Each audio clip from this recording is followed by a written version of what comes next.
It all started when I was 16. I had gone down to Alabama to visit my family, who owned a large stretch of land in Huntsville. My uncle had a big house, plus a few trailers set up deep in the woods for hunting or camping.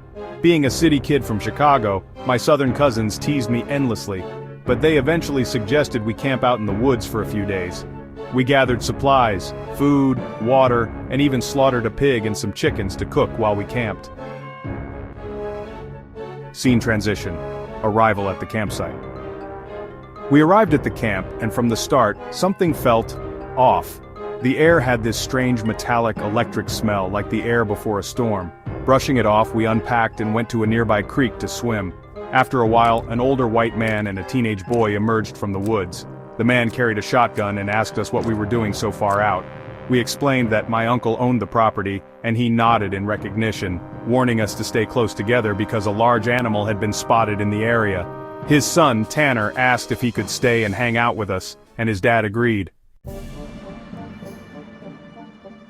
The day passed uneventfully. There were 11 of us in total. Tanner, myself, 5 cousins, and 4 of their friends. As evening approached, Tanner decided to run back home to ask his dad if he could camp overnight with us. Rooster, one of my cousins, and a girl volunteered to go with him. They left with flashlights and the rest of us stayed behind, making s'mores and hanging out by the fire. About 40 minutes later, we noticed that strange metallic smell again, stronger this time, like copper or dried blood. Suddenly, we heard footsteps pounding down the trail. Rooster, Tanner, and the girl burst into the clearing, breathless and terrified. Without stopping, they ran straight into one of the trailers. It took us a while to calm them down enough to talk. Tanner, visibly shaken, explained what happened. After getting permission from his dad, they had started walking back when they noticed something moving in the woods. They thought it was an animal until they shined their flashlights and saw a man standing among the trees. At first they thought it was someone messing with them, but the man stood motionless, facing away. As they continued walking, they spotted another figure on the opposite side of the trail, also standing perfectly still, facing away. The smell of ozone grew stronger, and they began to hear low gibbering noises from both sides of the trail. That's when they ran. Back at the trailers, the atmosphere grew tense. We locked the doors and stayed inside, unsure of what to do. Junior, another cousin, started talking about the Goat Man, a local legend he'd heard about from a native classmate. Supposedly, the Goat Man was a shapeshifter that could blend in with groups of people and terrorize them. At the time, I hadn't heard of it, but the thought of something imitating us in the woods sent chills down my spine.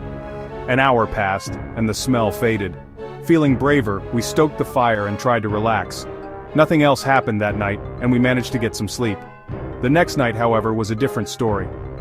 Scene transition, night 2.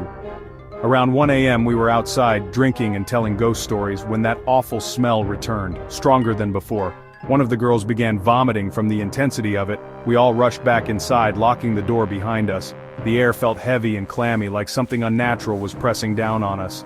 My cousin kept muttering about the Goat Man, but we told him to shut up, too freaked out to entertain the idea. I decided to cook some brats for everyone, hoping food would calm us down. We had 12 brats, enough for each of us to have one. After everyone had eaten, one of my cousins went to grab another brat and complained that I had taken 2. Confused, I told him there were only 12 to begin with, 1 for each person. The next morning dawned bright and deceptively serene. The forest, bathed in the golden light of dawn, almost appeared peaceful. Yet, the events of the previous night hung heavy in the air, casting a pall over the once picturesque scenery. Our laughter felt forced, our smiles strained. The forest no longer held the allure of adventure, only the chilling promise of unknown terrors. We considered leaving, packing up our things and seeking solace in civilization. But something held us back, a strange mix of fear and morbid curiosity. We were like moths drawn to a flame, knowing it could burn us yet unable to resist its pull. The day passed in a blur of nervous chatter and forced cheer. We hiked, we explored, but every rustle of leaves, every snapping twig sent shivers down our spines. The forest felt different now, heavy with an unseen presence. The air itself seemed thick with anticipation, as if something sinister was about to unfold. As dusk approached, painting the sky in hues of purple and orange, we retreated to our campsite, our haven from the encroaching darkness. The fire, once a source of comfort and warmth, now seemed like a beacon in the night, a potential target for whatever lurked in the shadows. We huddled closer to the flames, our eyes constantly scanning the darkness beyond the light, our ears straining for any sound that might betray the presence of something sinister. That's when one of the girls started screaming. It hit us all at once. There had been 12 brats, but there were only 11 of us. For a moment we just stared at each other in shock. Someone, or something, had been with us, unnoticed for hours. Panic set in. We grabbed makeshift weapons and counted ourselves again. 11. I could feel my heart pounding in my chest as we tried to figure out who the extra person had been. The girl who screamed said she had felt someone grab her leg earlier and whisper something unintelligible. We stayed huddled together, too scared to sleep, until dawn broke. The next morning, some of us wanted to leave immediately, but a few insisted on staying until Tanner's cousin arrived with a rifle. Around noon, Tanner left to fetch his cousin, and by 5 p.m. he still hadn't returned.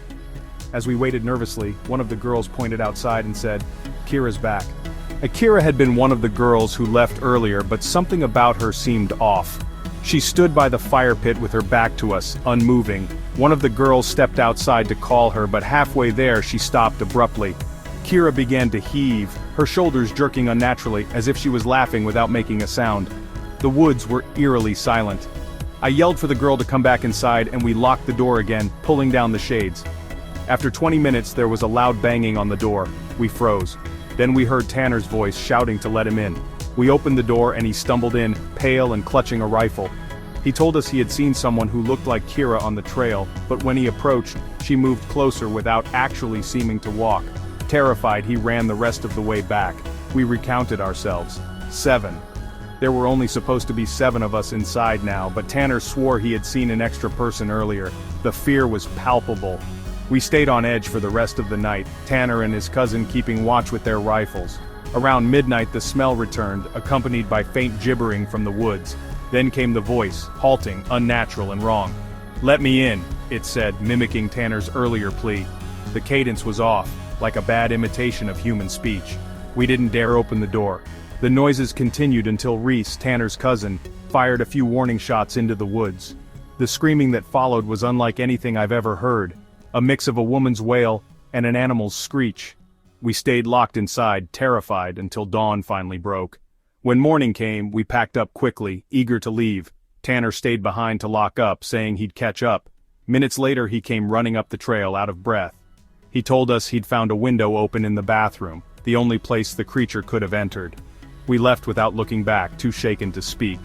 To this day, I don't know what we encountered in those woods. Whether it was the goat man or something else entirely, I'll never forget the terror of realizing that something had been among us, pretending to be one of us all night long.